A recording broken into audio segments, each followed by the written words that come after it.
favor of expansion of territories and modernization. He has done some modernization in Europe.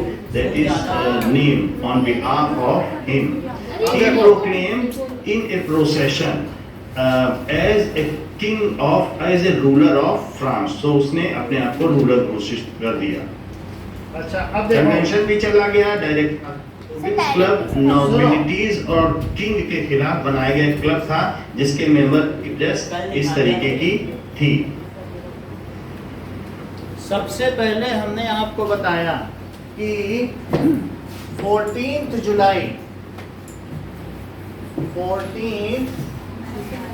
जुलाई यानी किस दिन वहां पर कॉन्स्टिट्यूशनल मोनार्की 14 जुलाई तो बास्टिल जेल पे अटैक हुआ. ये मेन इवेंट है.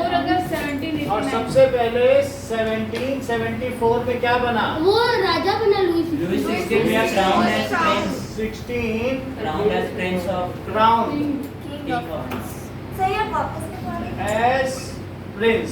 ये बात हुई of France, king of France. क्या हुआ? king of France. King of. Sir राजा के बेटे को कहते हैं ना प्रिंस. ठीक है, तो इतनी बात समझ आ गई. फिर उसके बाद क्या हुआ? बास्टिल जेल पे अटैक कब हुआ? 14 जुलाई 1789. 14 जुलाई. इतिहास की सबसे बड़ी घटना क्या है? 14 जुलाई 1789. हाँ, यानी अभी भी जो 1989 में 200 साल बाद जो वहाँ स्मारिका निकली उसमें भी ये फिगर बनाया गया. क्योंकि पब्लिक राजा पे अटैक कर दे ऐसा तो मैं कभी देखा ना सुना. पब्लिक राजा पे अटैक कर सर राजा पे थोड़ी दे, ये बहुत बड़ी बात है. या राजा के किसी संस्थान पे अटैक कर दे, कितना बड़ा बास्टिल जेल है. क्योंकि पब्लिक तो मरने के लिए बनी ऐसा सुना जाता था. लेकिन इट वाज ये इसी ने यूरोप में राष्ट्रवाद का उदय कर दिया कि हम भी विरोध कर सकते हैं और लूट भी सकते ऑल हैं. ओवर इंडिया भी तो करते हैं. So people attack.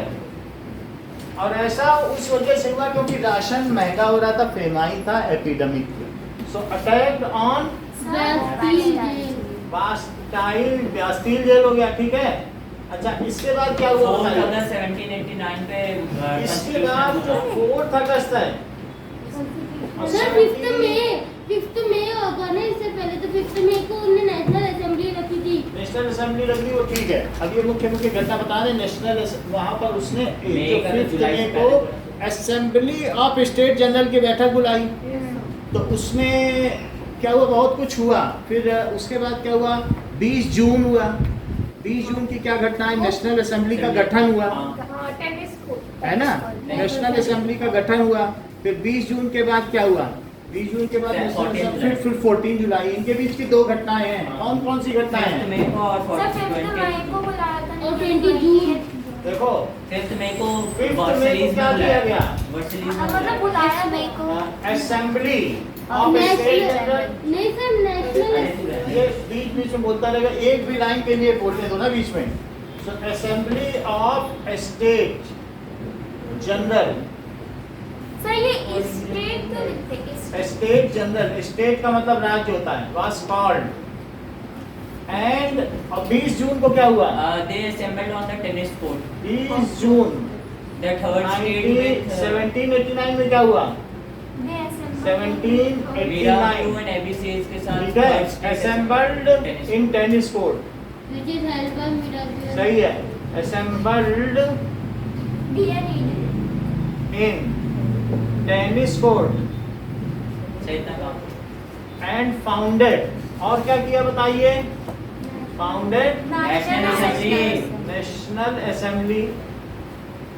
लेकिन राजा ने नेशनल असेंबली को मानने से इनकार कर दिया. लेकिन जब बास्टिल जेल पे अटैक हुआ तो 4 अगस्त 4 अगस्त को king accepted. Constitutional monarchy. King accepted the relevance of national assembly है ना. हाँ. The power of national assembly. National assembly को उसने एक्सेप्ट कर लिया. एंड अस्तित्व ना. हाँ, यानी उसकी पावर को एक्सेप्ट कर लिया. And agreed to work. Agreed to work under constitutional monarchy. Now Shivam ये बताओ 4 अगस्त से पहले वहाँ क्या चल रहा था? Monarchy. Absolute Absolute monarchy. monarchy. Absolute monarchy. उसके बाद constitution.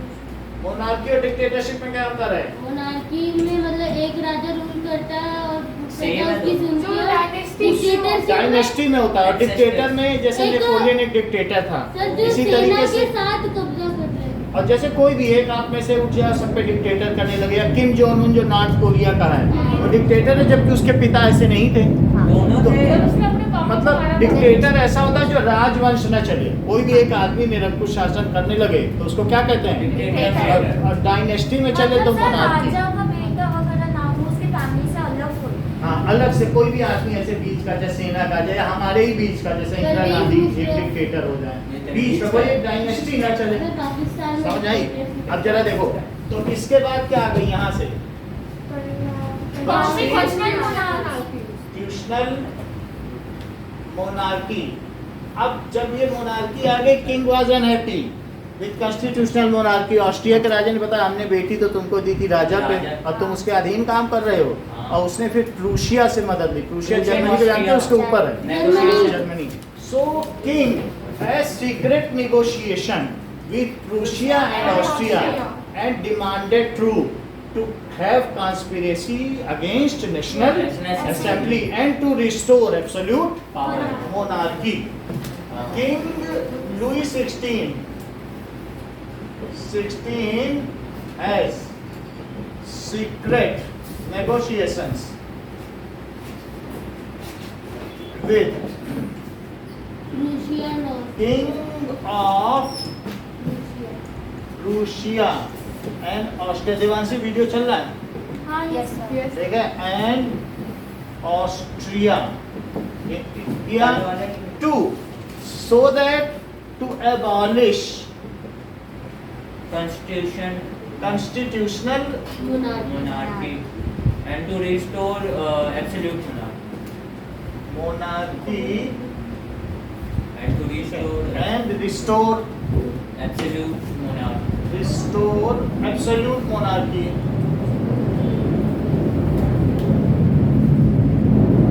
Sir, ये वीडियो He demanded true. बोलिए। He demanded troops from the Prussia and Austria to restore the हाँ, he demanded, उसने क्या मांगा? Troops from Demanded Prussia troops and Austria. from From Austria and Prussia. these countries. अच्छा, अब इसके आगे की बात क्या है बताओ Devanshi. He demanded troops from Prussia and Austria. आज के साथ में। and the national Restored national assembly got information about that ये and वही। they Now, and they declared war against Russia and They Austria voted for war. voted for, इसके लिए vote किया। 1792. At the same time, and declared Jacobins Club Was formed. was also formed. At the same time,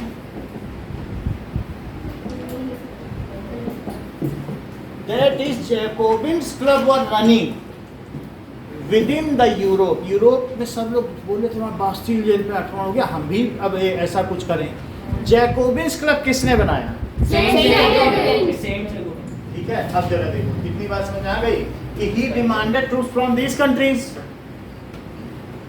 जो राजा था, हमने कल आपको एक चार्ट बनवाया था कि नेशनल असेंबली कंट्रोल्स हाँ। किंग, वो नए नए नियम बनाती थी। राजा एक्स्ट्रा वैकेंट है, वहाँ अपना एक नियम बनाया, वो इसकी 10% करो सैलरी, तो वीटो मत बोलो। मतलब वो लेजिस्लेटिव है, लेजिस्लेटिव नया कानून बनाएगी, राजा उसको मानने के लिए बाध्य है। तो national assembly controls king and king has a special veto power to abolish और dissolve, to dissolve national assembly. दोनों एक दूसरे पे राज करते थे। ये बात समझ में आ गई?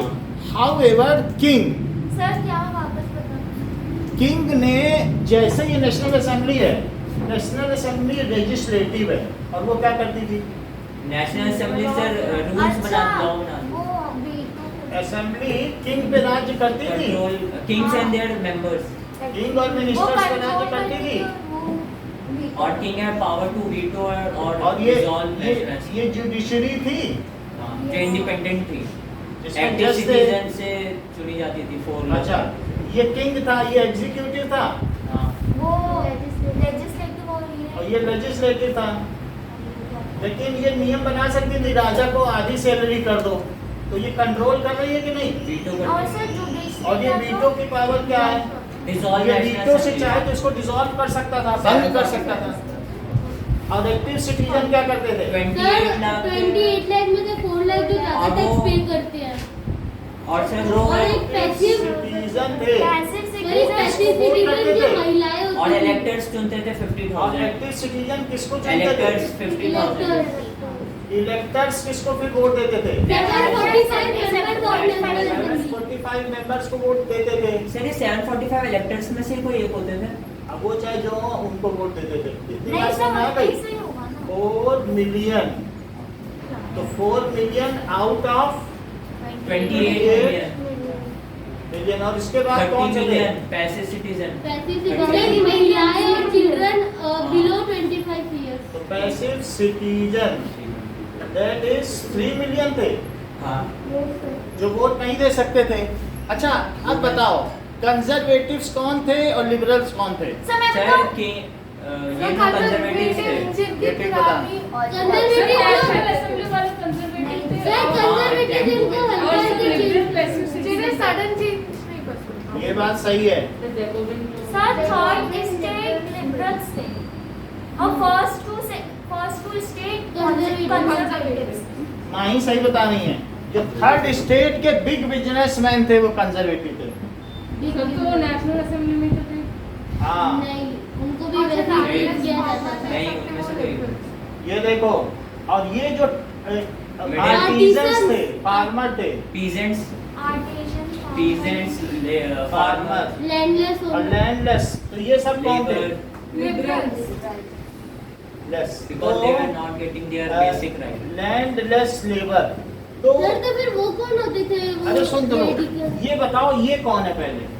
Liberals liberal. और ये कौन है? कंजर्वेटिव ये कंजर्वेटिव कंजर्वेटिव और कंजर ऊपर के दोनों भी और कुछ नहीं है, ऊपर वाले कुछ नहीं है, यही है।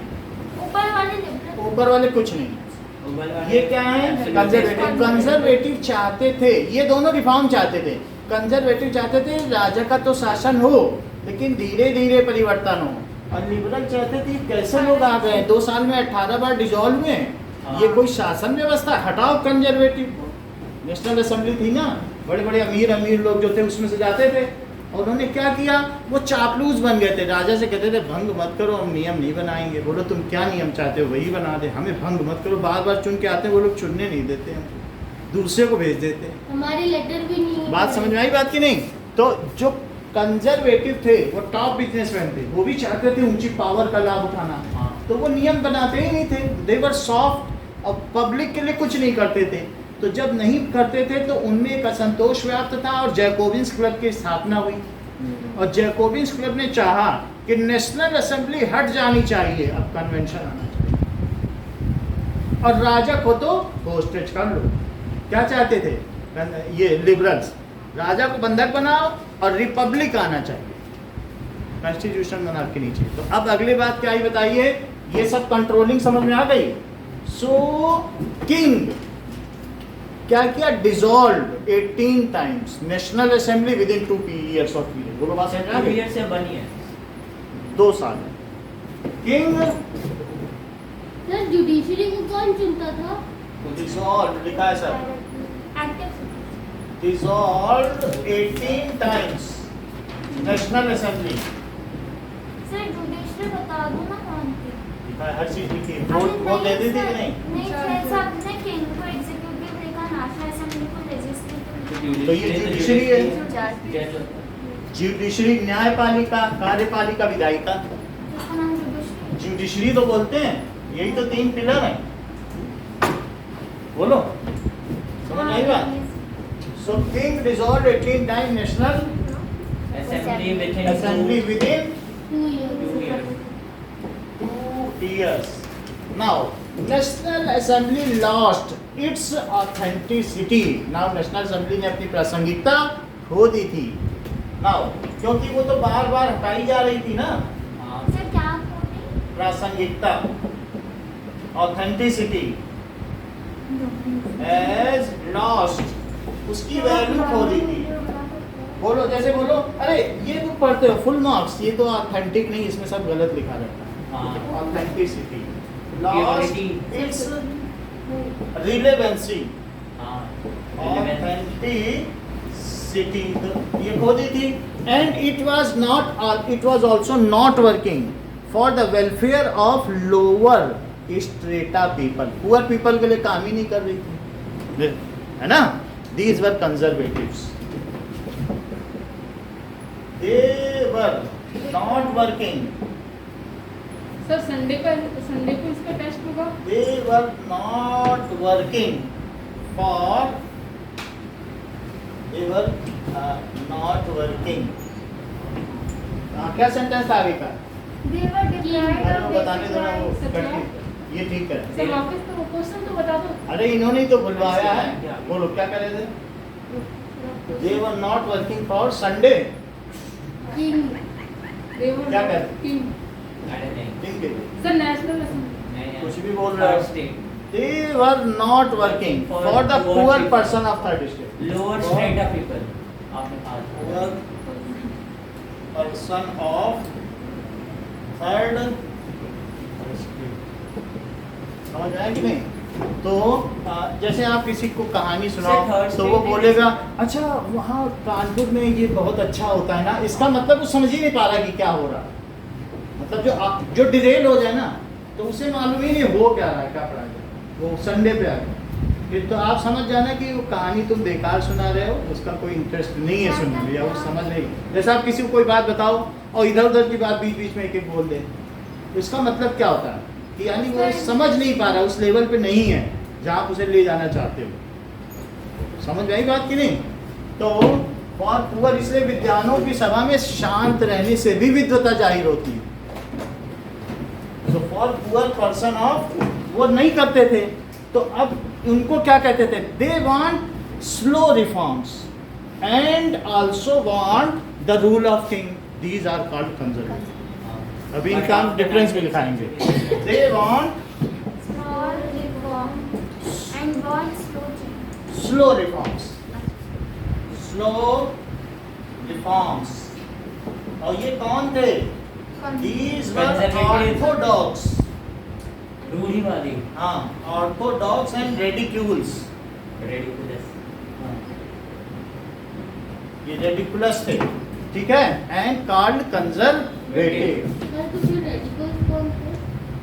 and radicals अभी अलग बताएंगे। ये ridiculous थे, ridiculous का मतलब समझते हो? बेकार से, रूढ़िवादी, पुरानी प्राचीन परंपराओं पे चलने वाले कि सोमवार को शंकर जी पे दूध चढ़ाते, मंगलवार को दाढ़ी नहीं बनानी चाहिए, ऐसे ridiculous। Called conservatives, कितनी बात समझ आ गई? Against these conservative, liberals, that is the lower people of third state, formed a Jacobins club whose founder was Saint Saint Jacobin Jacobins in France.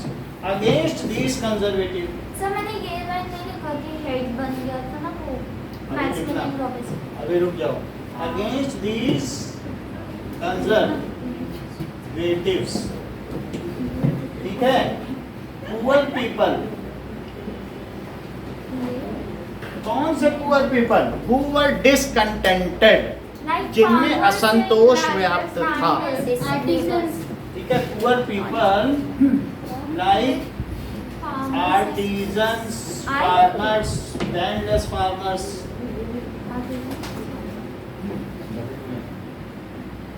ये सब है। दे, इन्होंने क्या किया? Formed a Jacobin club, led by saint Jacobin, sir formed led by Robinson, हैं?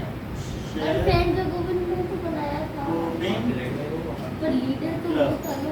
Leader ने तो sir member, authenticity क्या होता है वापस? ऑथेंटिसिटी का मतलब अपनी प्रासंगिकता खो दी है। Purity। जैसे कोई चीज बहुत पहले ऐसा था, स्कॉटलैंड में घेरदार स्कर्ट पहनते थे सारे पुरुष, हाँ। लेकिन आज वहाँ के हाँ, सर अभी भी परेड में अभी परेड में पहनते हैं, या जो हमारा हुआ था कॉमनवेल्थ गेम दिल्ली में, तो खूब हाँ। बड़ी बड़ी फ्रॉक पहन के आए थे पुरुष, और इतनी लंबी लंबी वो टोपी। कौन तो अब लेकिन क्या इन सब चीजों ने अभी भी इनकी प्रासंगिकता है, या वो पहले वाले हैंड हेल्ड फोन ने अब अपनी ऑथेंटिसिटी खो दी है, खो दी।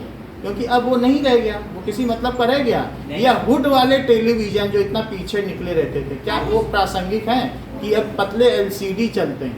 खुदवान क्या? पीछे इतना निकले रहते डब्बा। थे और क्या बक्सा निकले रहते हैं? डब्बा है। TV.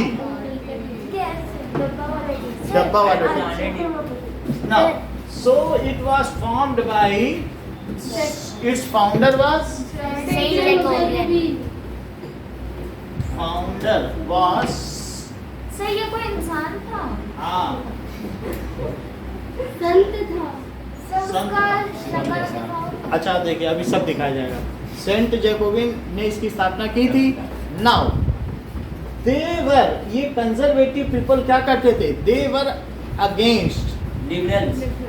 These are called liberals and they were against conservatives. हाँ। They want ये लिबरल्स है ना, हाँ। They want sudden Sudden changes and complete abolition of monarchy.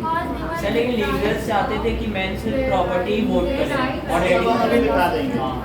They want sudden changes and republic rule चाहते थे।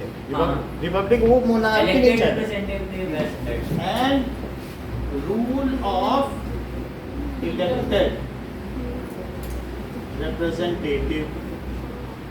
These were against conservative. ये किसके against थे? These were सर लिबरल्स और रेडिकल सेम थे ना? मतलब against conservative.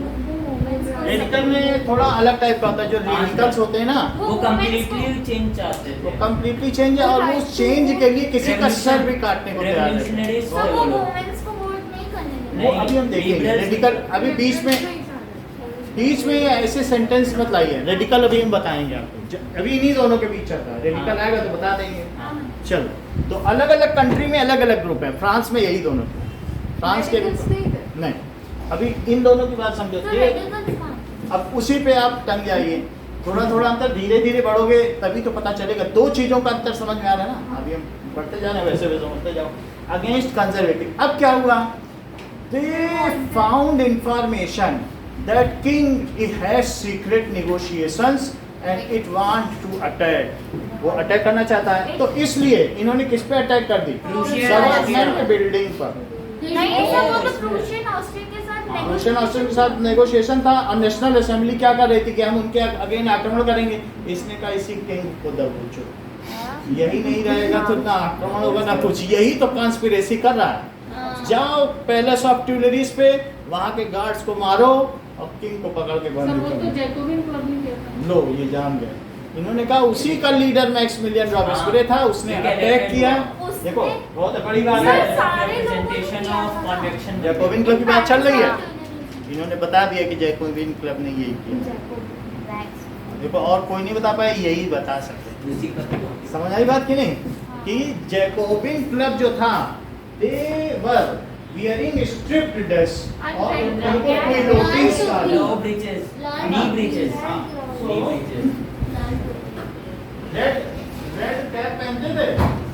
So they were against conservative. This organization was led by Maximilian. Robespierre. This organization was led by Maximilian sir Maximilian leader नहीं था ना? Sir Maximilian Robespierre. Sir leader नहीं था ना ये? अभी इलेक्ट हो जाएगा। तो they attack on government official buildings. Tuileries. क्यों अटैक किया ये तो पता चल गया। Official buildings. सर ट्यूलरीज में भी किया था ना? सर वो का ऐलान तो सर नेशनल असेंबली ने किया था, तो सर इन्होंने अटैक किया। नेशनल असेंबली की ऑथेंटिसिटी खो चुकी थी, वो तो ऐलान कर चुकी थी। लेकिन तब तक जैकोबिन क्लब ने राजा को ही हॉस्टेज बना लिया, क्योंकि राजा मना कर सकता क्योंकि राजा ही तो उनको बुला रहा था। राजा ही नहीं रहेगा तो बुलाएगा कौन किसको? बोले सर दो बोतल। बोलो। सर उनकी क्या लड़ाई थी दूसरे देश वालों के साथ? हैं? जैकोबिन क्लब की राजा को नहीं चाहता था, तो उसने कहा कि भाई ये लोग मोनार्की फिर चाहते हैं, मोनार्की को तो कोई भी नहीं चाहता था, मतलब एब्सोल्यूट मोनार्की को, लेकिन ये लोग कंजर्वेटिव से भी घृणा करते थे। इन्होंने कहा यही अच्छा मौका है, अगर तुम जा करके फ्रांस के राजा को मार देते हो तो अगले राजा तुम ही हो। तो सर उन्होंने समझ आई बात की नहीं? तो इन्होंने कहा कि राजा को किडनैप कर दो, देखो अगला चुनाव हम ही जीतेंगे, और कंजर्वेटिव को हटाने का इससे अच्छा मौका है? नहीं। लोग युद्ध चाहते नहीं थे, इतनी महंगाई बढ़ी हुई थी, कौन युद्ध चाहता था? अब वो वहाँ पे नेशनल असेंबली कह रही थी हम युद्ध करेंगे। तुम्हारा देश कंगाली की कगार पे युद्ध करो, बोलो। मर जाओगे। दिख जाता। समझ आई बात की नहीं? तो उन्होंने कहा हम युद्ध से भी बचा ले जाएंगे देश को और राजा को भी पकड़ और लेंगे। बेसिक राइट बचत हुई कि नहीं? और मैं बेसिक कौन राइट बोला ये चीज़? मैं कौन बोला? नेशनल असेंबली में एक डिक्री पास हुई, एक ऑर्डर पास हुआ कि हमें प्रूशिया से और ऑस्ट्रिया से युद्ध करना चाहिए। हाँ। तब तक जैकोबिन्स क्लब ने ट्यूलरीज के पैलेस पर आक्रमण किया और वहां के गार्ड्स को मार करके राजा को होस्टेज बना लिया। ऐसा होने से जो हमारा 3 टियर सिस्टम है उसके बीच का सिस्टम ध्वस्त हो गया।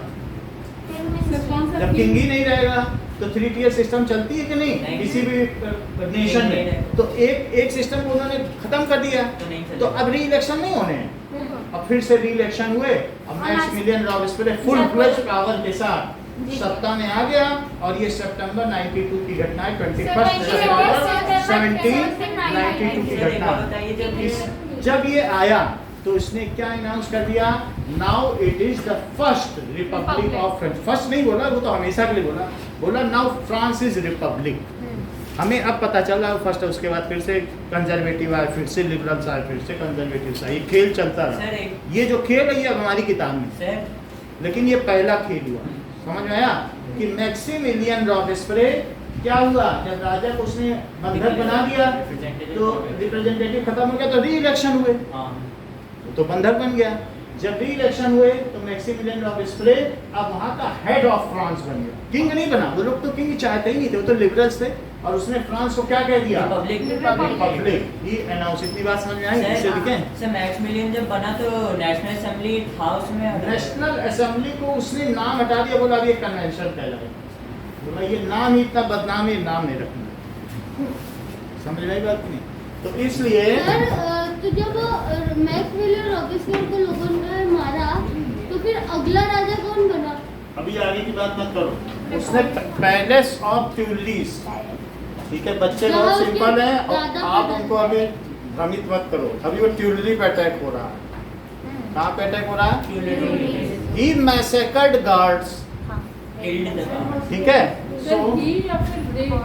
दे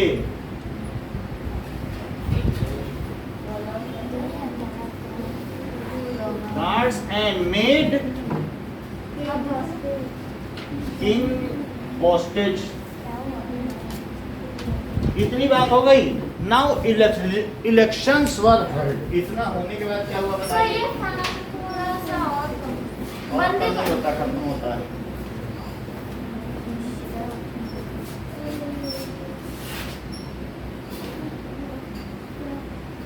अब देखो तो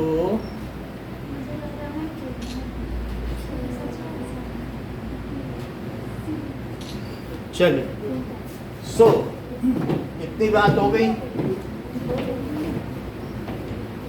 ठीक है। आगे की बात करें, इलेक्शंस पर हेल्ड होगा क्या? सर नीचे कौन दिखा है वो? हाँ yes sir. And elections were held, बात मत करो, and Maximilian Robespierre and party members of Jacobins Club won it, and liberals won। कौन जीत गया? Liberals one the election. Liberal का मतलब समझते हो? Jacobin क्या? पीयूष चौधरी, समझ में आ गया? उनको ना? जल्दी जल्दी चेंज चाहिए।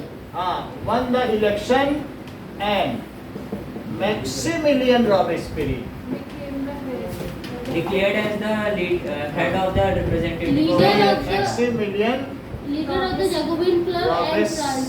Robespierre Robespierre was made head of convention, Head of representation. head of representative, Representative con. And France. which was now known as convention, which was now named as convention.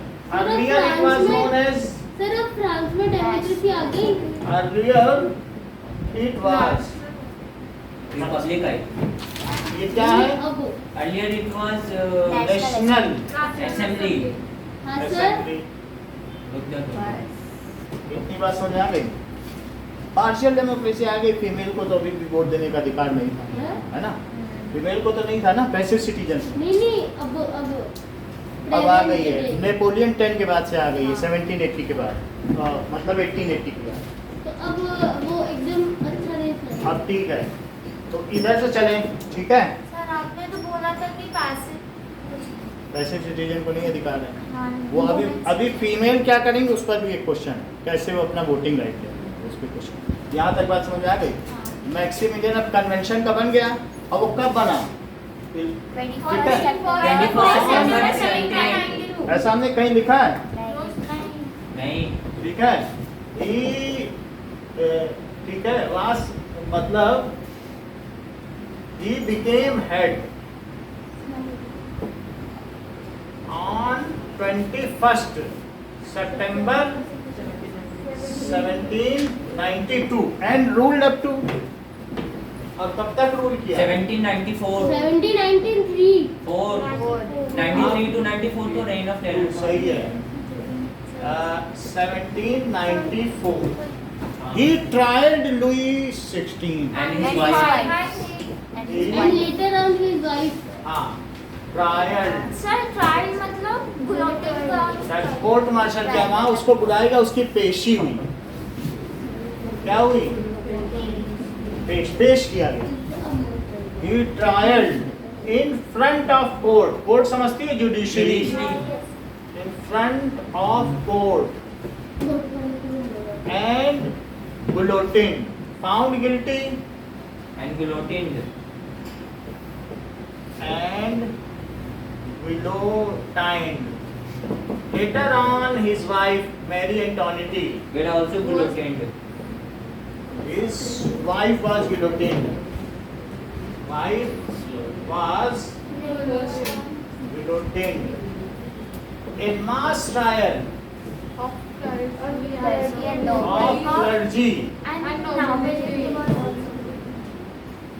of nobility. Sir तो सारे पादरी को मार दिया था. हजार लोगों को इकट्ठा करके बोलो मानते हो तुम सब दोषी हो, गर्दन कटवाओ इनकी. वो बोले भी कि हम मानते हैं. उन्होंने बोला हम तो मान ही रहे कि हम लोग दोषी हैं. नोबेलिटीज का मतलब राजा तथा उसके दरबारी. नोबेलिटी का nobilities, clergy and nobilities was done and guillotine. Sir तो बच्चों को क्या हुआ? बच्चों के बारे में अगला लाइन है. Those who were supporters, those, Were also guillotined. ठीक है, supporters of, सर सपोर्टर बच्चे थे. अभी बता रहा हूँ, supporters of Maximilian,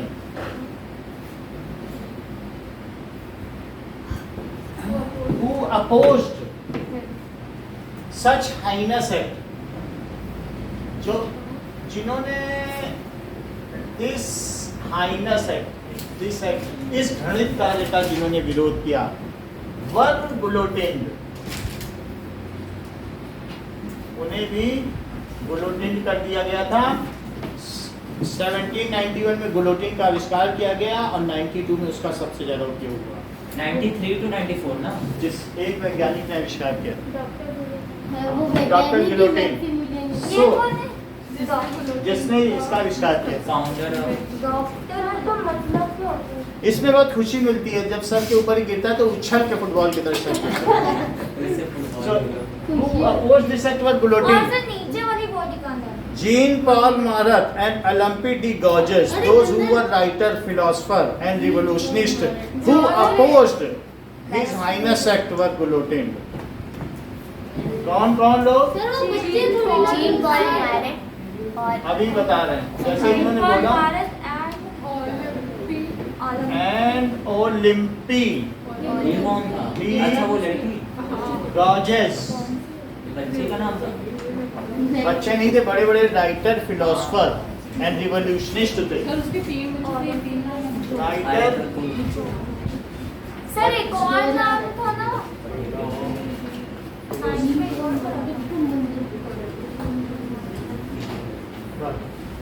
and revolutionist. हाँ बोलो। सर शायद रॉबर्टसवेयर ने उसको उनके बच्चे भूल दे दिए। अभी बच्चों की बात मत करो, और बच्चों को ठीक है, बच्चों को तो छोड़ दो, ठीक है। सर जैसे क्लर्जी की भी तो बच्चे होंगे। सर क्लर्जी के तेरे को बच्चे बच्चों से को क्या है?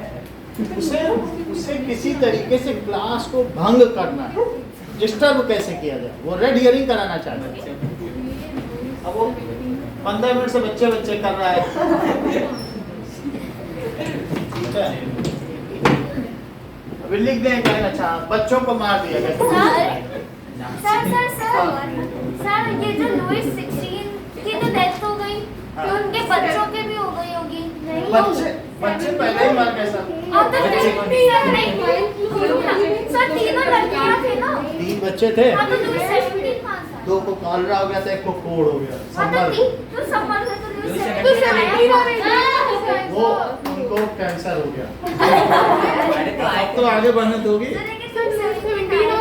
जब बच्चे ही मर गए तो बने कैसे राजा? लुई 17-18 के बच्चे मर गए, फिर रिकॉग्निशन हुआ। मतलब अब बच्चों को नहीं छोड़ रहे कि बच्चे मर जाए किसी तरीके से, उसके बच्चे मर जाएं। वो भी बच्चों के पीछे पड़ा है कि बच्चे मरे। किडनैप। अरे मरने की क्या बात है, बड़े होंगे तो नाम तो बड़े होने दो ना, तुम्हें क्या दिक्कत? अच्छा कितने 100 साल 200 साल उसको हो गए। पढ़ने नहीं देना है कोर्स को, वो बच्चों पे ही पड़ा रहेगा। वो अटक नहीं जाती कि जैसे सुई पेंडुलम, अब वो अटक गई उसकी बच्चों पे। चलो आगे बढ़े। Now childrens were not gluten, तब तो बढ़ने दोगे। हाँ चलो, तो किस तरीके से ग्लूटिन हो गए थे। कॉपी में लिख दे। यहाँ से आगे क्या हुआ? कॉन्स्टिट्यूशनल मोनार्की चल रही थी। रिपब्लिक कॉन्स्टिट्यूशनल मोनार्की के आगे सर, ये अब तो लिख दो। कन्वेंशन आया। ये कब तक थी बताओ? 1789 1789 का 4 अगस्त है। और ये 1794 14 जुलाई है ना? 4th 5th अगस्त है ना अगस्त, सर? और सर ये 1794 और 21 सितंबर 1792 92 के बाद क्या आया? Convention, convention. और वो 1794 तक चला। और क्या यही फ्रांस का फर्स्ट रिपब्लिक था? हाँ। French first Republic. और इसे किसने अनाउंस किया? रॉबर्टसवेयर। सर ये मिटाइएगा मत, ये लाइन। अच्छा, ये तो सो ही अनाउंस्ड आफ्टर बिकमिंग, उसने सबसे पहले अनाउंस कर दिया कि फ्रांस का ये फर्स्ट ये रिपब्लिक होगा, फ्रांस रिपब्लिक हो गया। After that elections were held in 1994 और कोर्ट ने उसको क्या किया? हटा दिया। कोर्ट अलग थी ना, इंडिपेंडेंट। कोर्ट रिमूव्ड या डिथ्रोन, उसे सिंहासन से हटा दिया। So removed Maximilian Robespierre.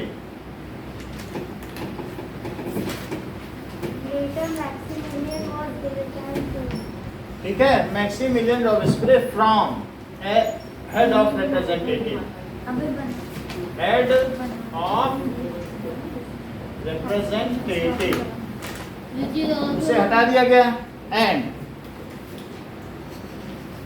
Found guilty and गुलोटिंग।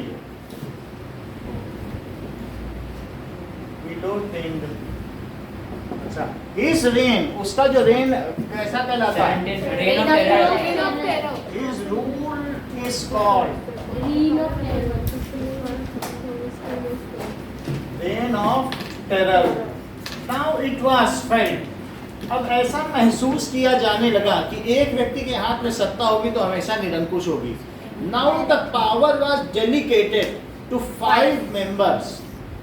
वो ज्यूरी मतलब 5 members की टीम को दिया गया। This was known as directory. Now power was given to jury given to 5 member of team, judiciary. मतलब 5 मेंबर टीम को दी गई, उन्हीं इलेक्टेड रिप्रेजेंटेटिव, जरूरी नहीं ज्यूरी हो, 5 member team of elected representative.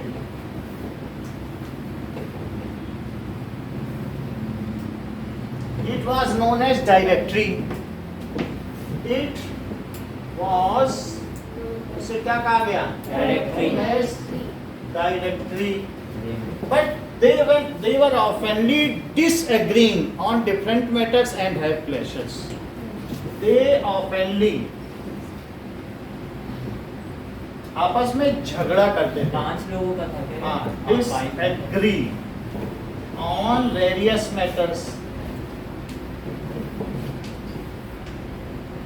and have clashes. तो इसके बाद बताइए, ये जो कन्वेंशन चला ये कब तक चला? ये 1794 1994 के बाद क्या? 1794 सर 1840 1804 तो इसके बाद आई डायरेक्टरी क्या? हाँ सर 1804 5 मेंबर टीम। सर 1804 तक चला। अभी रुक जाओ, ये सही कह रहे हो। 1804 में कौन आया? नेपोलियन और 15 तक था बोनापार्ट 1810 तक रहा ना। ये 1804 में कौन आया? नेपोलियन बोनापार्टी। तो यहाँ पर जो थी डायरेक्टरी आ गई, और इसके बाद क्या हुआ? Military rule. नेपोलियन बोनापार्ट ने मिलिट्री रूल किया, मिलिट्री रूल। अब डिक्टेटरशिप आ गई क्या? हाँ। सर सबकी का फास्ट डिक्टेटरशिप हुआ, और वो कितने तक है? 1815 तक। हाँ। समझ आई बात? सर हम्म। सर नेपोलियन बोनापार्ट जहाँ रहा था उस जगह को क्या था? अभी दिखाते हैं। वाटरलू तो वाटरलू में सर हार हुई थी, यहाँ पर हार हुई थी, और कंजर्वेटिव्स और इनमें लड़ाई अब हुई। देखेंगे उसको एक्साइल किया गया, फिर क्या किया गया ना, इंग्लैंड चला गया। अभी आगे इस बुक में सर 25 सालों के अंदर सर 5 बार। अच्छा आप देखो, दे ऑफेंडली डिसएग्री ऑन वेरियस थिंग्स। अब इस समय देखो, एट दैट टाइम, उस समय क्या हुआ? एट दैट टाइम जो इलेक्टेड मेंबर्स थे, it was weak body, elected body was very weak and there was chaos. उस समय देश में अव्यवस्था की स्थिति थी। केओस, केओस नहीं होता सब बिखरा हुआ पड़ा, chaotic condition. So at that time elected body बहुत weak थी, was very weak, and there was chaotic condition in country. उसका लाभ किसने उठाया?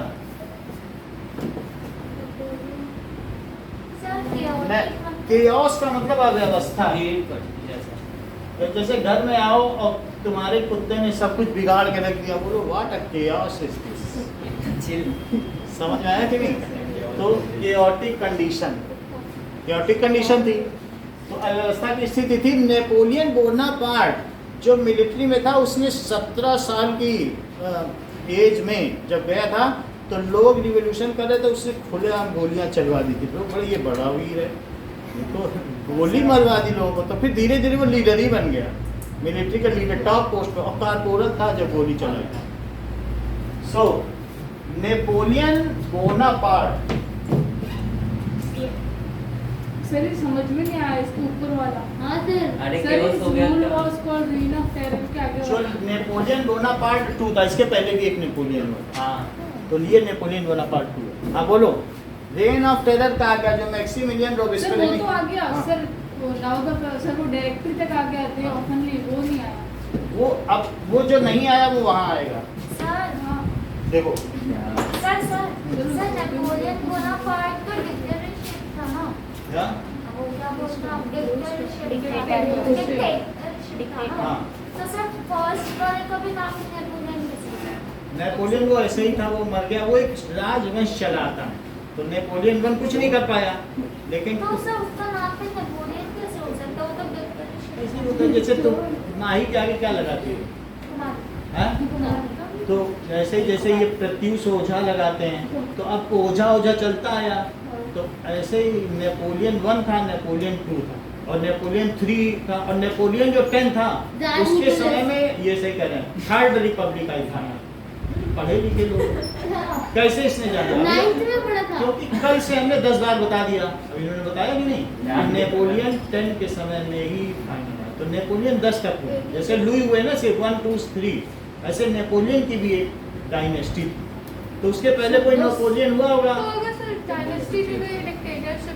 सर डिक्टेटरशिप है मतलब नेपोलियन 2 के हाथ में सत्ता आ गई, सर तो तो मतलब वो मिलिट्री के थ्रू आई। सर, ये राजवंश इनका नहीं है। सर जार निकोलस कब आया? सर तो अभी रशिया पहुंच गया, इनका काम ही है बिगाड़ना, चलने नहीं देंगे ये। सब खुद जानते हैं लेकिन दूसरे को नहीं मुझे लगा पढ़ेंगे। French revolution. अब मैं थोड़ा सा ज्योग्राफी भी दिखाऊं जरा। पहले दिन This समझ इस तरीके की थी। सर कितनी बार ये दिखा दिया? जैकोबिन्स देखो घुटने फटे हुए हैं। हाँ फटे हुए हैं, sir. So this was the dress code of Jacobins Club. ये एक तरीके के रिवोल्यूशनरी पीपल का क्लब था जो नेशनहुड पे यकीन रखते थे कि देश को नेशन बनाना है, किंग कैन रूल, ये people can rule. This is Maximilian Robespierre जो इसका एक मेंबर था। ये कौन है? Now, the Marat was also a revolutionary journalist. रॉबेस्पियरे ने लुई 16 का सर काट दिया और खुद एज ए कन्वेंशन उस समय की एक रॉबेस्पियरे संस्था का सर बनाई है। जिसका ये अलोन लीडर था। सर, अब रॉबेस्पियरे उसने का वहां पर कार्य सभी नॉबिलिटीज को ये देखो, मरवा दिया। रॉबेस्पियरे का this sir. Is known as reign of terror of 1793 to 94 और अल्टीमेटली लुई 16 का सर क्या वो एक कसाई था, उसने काट दिया और उसको हाँ उसको ऊपर से छोड़ दिया, वो गिर गया। सर लेटा के काटते थे। लिटा दिया और सर उस पे रखा जहाँ ब्लेड गिरती है। ट्रक से ब्लेड गिरी कहीं ऊंचाई से 10 मीटर से, और कट गया। ट्रक से गिरी, कट गया। आया कैच कर लिया। सर सीधे उसने और सबको दिखाया कि आखिरी दर्शन अब ये कर देखो, लो। अब यहाँ पे देखिए सर ये नीचे अरे अरे ये क्या कर रहा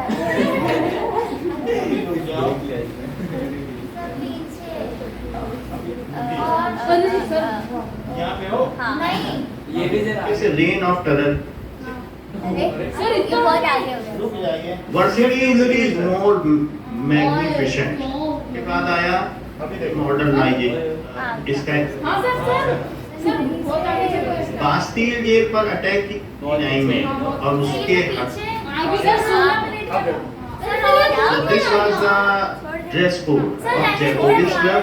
ये एक तरीके का रिवोल्यूशनरी पीपल का क्लब था जो नेशनहुड पे यकीन रखते थे कि देश को नेशन बनाना है, किंग के अंडर में नहीं होना चाहिए, people can rule. This is Maximilian Robespierre जो इसका एक मेंबर था।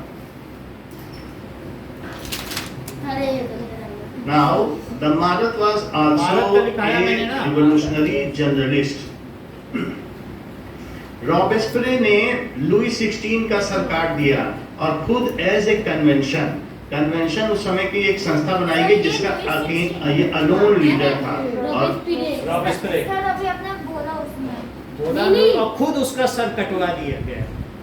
नहीं बोला अरे मतलब- मैक्सवेल ने लुइस का सर काटा और खुद का हम लोगों ने काट दिया। तो वो उसने वहां पर सभी नॉबिलिटीज को मरवा दिया। That is known as reign of terror of 1793 to 94 और अल्टीमेटली लुई 16 का सर काटा गया। फिर लोगों ने त्रस्त आकर रॉबेस्पियरे का भी सर गुलोटिन कर दिया, वो भी काट दिया। इस तरीके से रेन ऑफ टेरर का अंत हो गया। सो दिस इज गुलोटिन, जिसमें ऊपर से एक लकड़ी का पट्टा गिराया जाता था और सर उछल कर दूर गिरता था। सर तो बॉल लुई ब्लेड 16 वाज गुलोटिन। ये कौन है? नहीं सर, ये फ्रांस अंडर डायरेक्ट। डायरेक्टरी 5 लोग दिख रहे हैं। हाँ। 5 और ये लेडी न्याय मांगने आई, इन्हीं में क्लैश हो गया, इसे न्याय दे कि नहीं। तो 5 लोगों के मेंबर में तो दिक्कत होती है ना। हाँ। किस चीज का नाम मांगते थे? किसी भी चीज को कोई भी मेंबर पे 5 एग्री नहीं करते थे कभी। तो 5 लोगों को हेड बनाओगे तो क्या होगा, लड़ाई हो जाएगी। हो जाएगी कि नहीं। तो इस तरीके से फ्रांस अंडर डायरेक्टरी कब से कब तक चला? 1804 कितने साल होते हैं? 6 4 10 साल चली। वो केओटिक स्थिति है। आगे देखो। सर कुछ जुड़ा है मीट में? रॉबेस्पियर ग्रुप तो नहीं, उसके बाद वहाँ डायरेक्टरी आई जो 5 लोगों की संस्था थी। ये 5 लोग मिलके अब वहाँ शासन चलाते थे, जिसकी वजह से कोई भी निर्णय सही समय पे नहीं हो पाता था। So directory was failed to rule. तो पहले किंग था, एब्सोल्यूट मोनार्की, फिर कॉन्स्टिट्यूशनल मोनार्की आई, फिर कन्वेंशन आया, फिर डायरेक्टरी आई। जब डायरेक्टरी में नहीं चल रही तो उसके बाद हुए जो मिलिट्री हेड था नेपोलियन, उसने वहाँ पर अब शासन करना शुरू कर दिया। He proclaimed himself as king of France in 1804। कब किया बताओ? 1804। इसकी फिगर बनी है आपकी बुक में कि वो नेपोलियन हाँ बढ़िया पता है, ये जा रहा है। नहीं जा नहीं रहा है, अपने को राजा घोषित किया, वो फिगर है नहीं चलो कोई बात नहीं, वो तो अलग है। अब हम दिखाएंगे कि उसने कैसे राजा घोषित किया, कि उसने भी सर ये गंदा था क्या? बहुत अच्छा था। नहीं लेकिन इसने बहुत सारे इसने अच्छे मतलब करेंसी एक ले आई थी। क्या क्या किया, कहाँ पे राजा घोषित किया, वो चित्र देखो। ये नेपोलियन बोनापार्ट। सर इसका कोड भी था ना, सिविल कोड और चलो, अब ये देखो। Napoleon code. हाँ, बस। He was very ambitious leader and good orator. Auditor मतलब He was a प्रखर believer वक्ता था, of expansion of territories and modernization. He has done some सुनिए, modernization. क्या बोला अगली line? Less learning know listening. ठीक है, मतलब सुनना नहीं है, अपना बोलना है। हम बोल दें, मतलब वो क्या बोल रहे, सुनना नहीं है। नहीं, ज्ञान देने की ज्यादा ज्ञान उत्सुकता है कि हम ज्ञान दे दें, लेना और बोला है वो पता ही नहीं चल सर पाएंगे। नहीं बाय हाँ। गुड लिसनिंग इज अब गुड। ये सही बताया इन्होंने कि he was in intention of expansion of territory। यही बताया इन्होंने। क्या बोला? सर सी बोल। सही बता रहे हैं। नहीं, तो जेंडर का कंफ्यूजन से कुछ नहीं होता। आप ये समझिए कि बोल रहे हैं कि वो अपनी टेरिटरी को बढ़ाने का उसकी प्रवृत्ति थी, यही तो बोला ना जितेंद्र ने।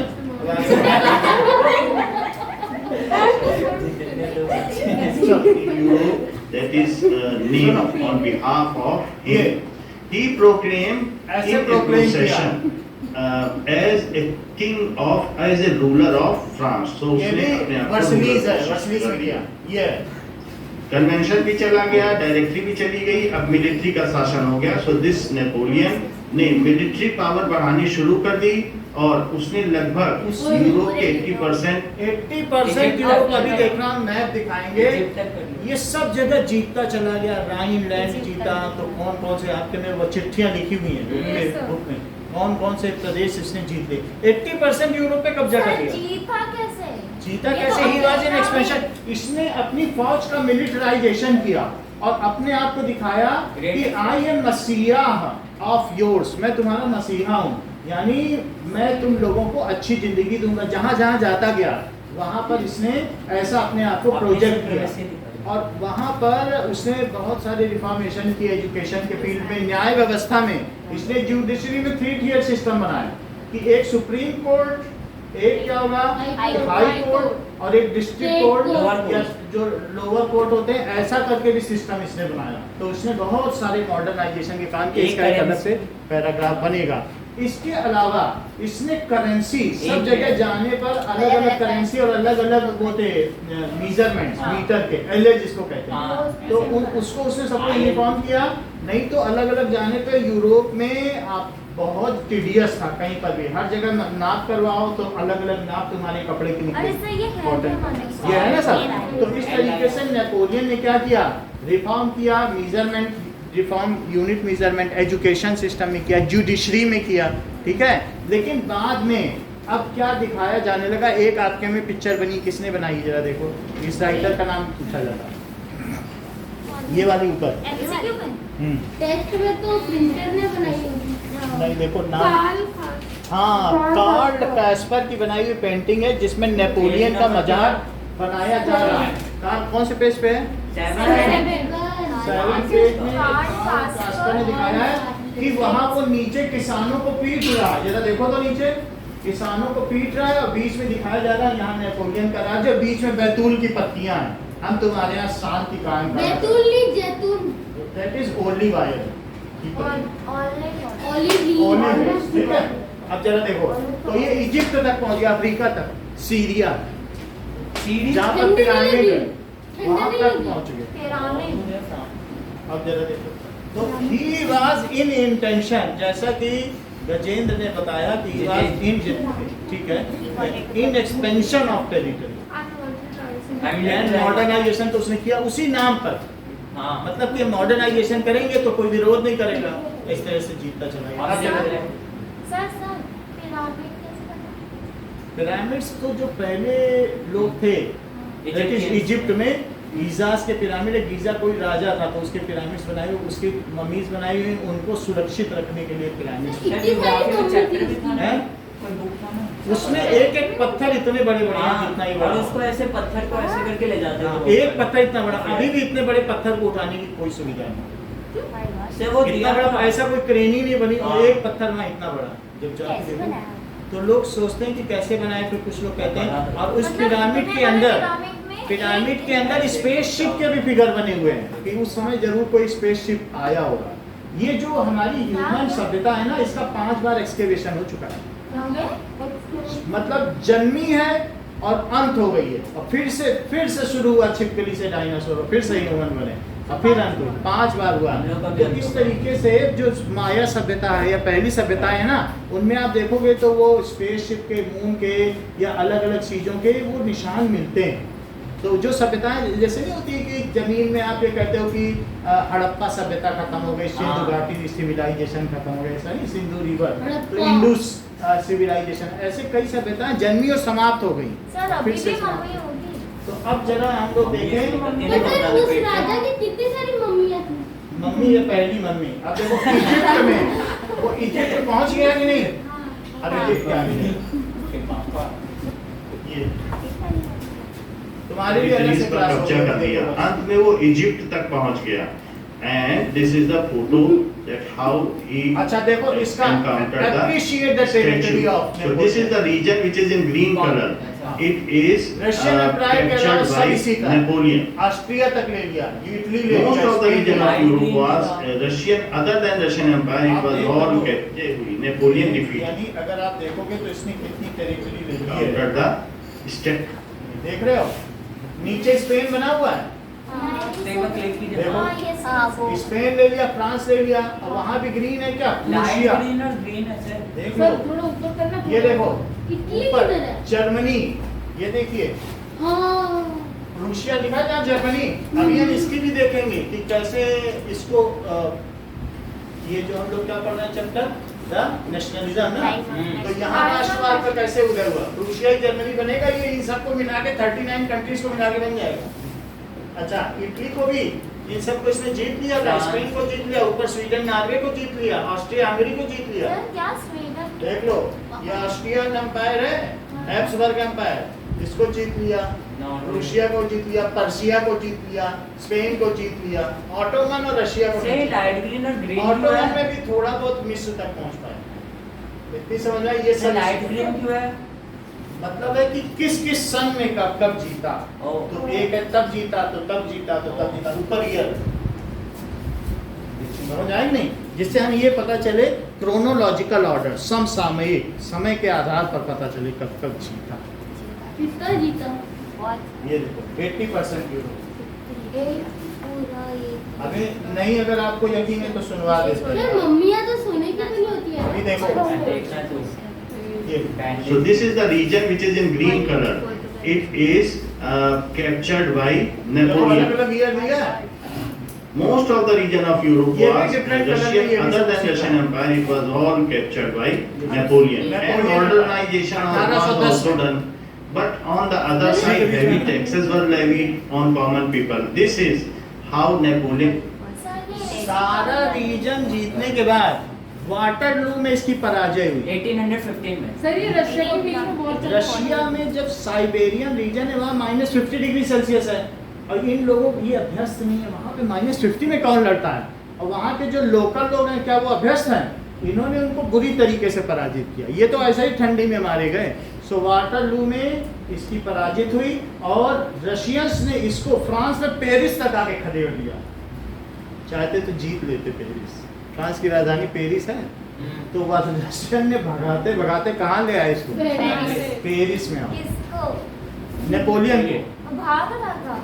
पूरी सेना हार गई इसकी, हराते पहले जीत लिया और सब जगह से फिर क्या हुआ, उन आर्मीज ने खदेड़ना शुरू किया। जब तुम्हारी सेना ही नहीं है तो सब लोग तुम्हें आक्रमण करेंगे। जिसके पास पता चल जाए सेना इनकी हार गई है तो सबने इसको, और वाटरलू वाली सेना ने तो इसको कहाँ तक खदेड़ दिया, पेरिस तक। जैसे तो भारत की सेना को कोई, या हम जो है पाकिस्तानी सेना को लाहौर तक खदेड़ दें, पहले इंडिया था। समझ आई बात नहीं? ऐसे इसको कहाँ तक खदेड़ दिया। अब न यकीन मानो तो सुनो, ये देखो तो यहाँ पर ये इनएक्सपीरियंस था। वाटरलू। सुनो, नेपोलियन की डिफीट हुई। सो रशियन फोर्सेस से जब ये हार गया, ये बैटल ऑफ वाटरलू बहुत फेमस है। इसमें नेपोलियन की 1814 में पराजय हुई। नेपोलियन 1814 याद रखना है। Most of the territories which were one by Napoleon were now handed. एक मिनट, नाम देखें, किसी बुक में नाम है। ये सर ये कौन है?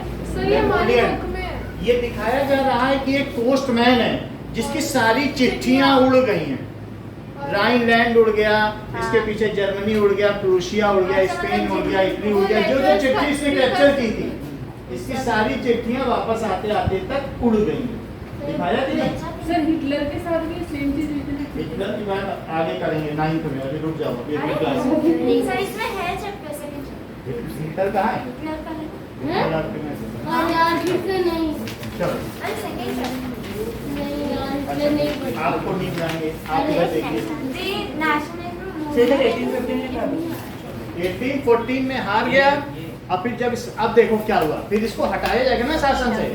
कौन से 4 देश थे जिन्होंने वियना की संधि यूएसए, की? America, USA, UK. ऑस्ट्रिया था। हाँ, ऑस्ट्रिया, मतलब कुछ राज्यों ने अब ये वो वाला तो नहीं है, लुई तो है नहीं कि अब वो तो क्यों ससुराल है तुम्हारी इज्जत करेगा। तुम तो डिक्टेटर हो।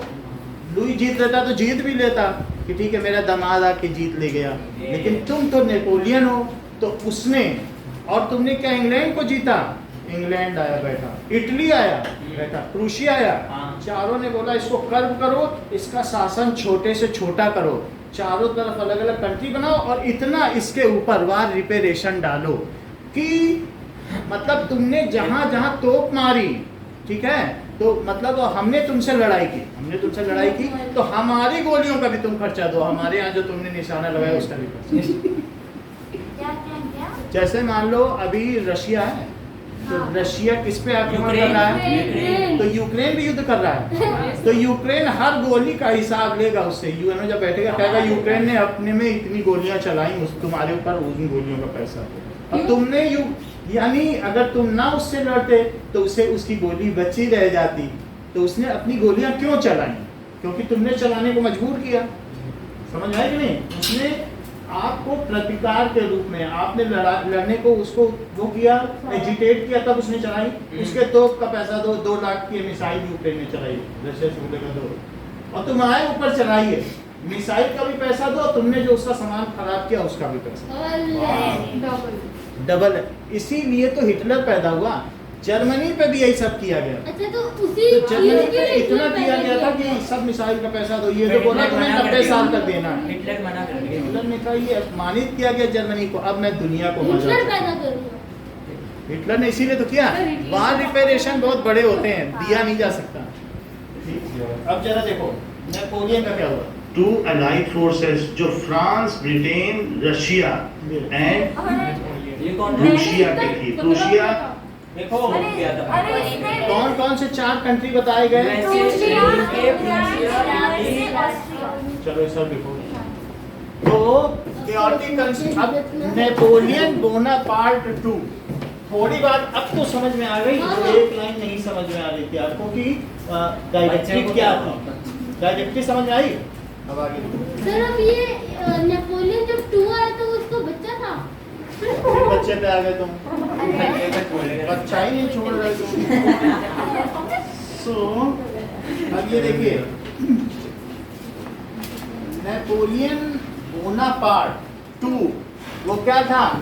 was a powerful orator, ठीक है, and military ruler, was powerful auditor and military powerful orator and military ruler. ruler. He declared himself as head of France. हाँ, ठीक है, उसने डिक्टेटरशिप लागू कर दी।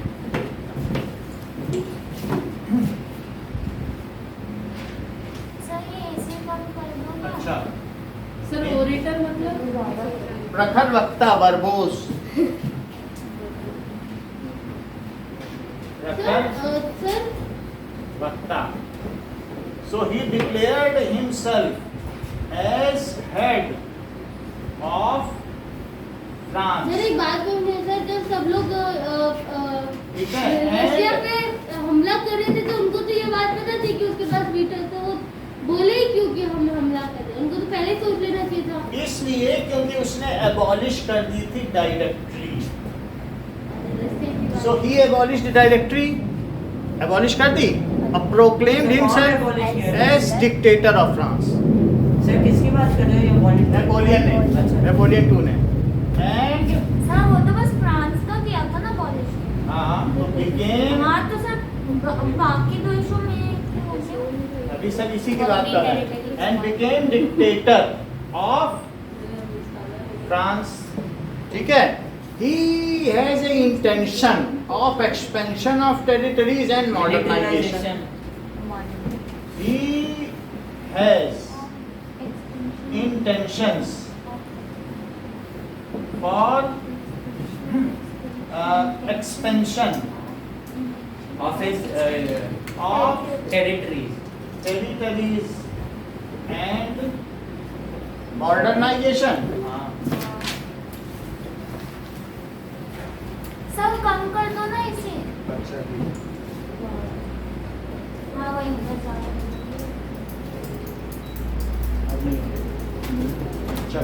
मॉडर्नाइजेशन ना। अब उसने क्या किया? He empowered military and won 80% of the territory of Europe, capture कर लिया। ही एम्पावर्ड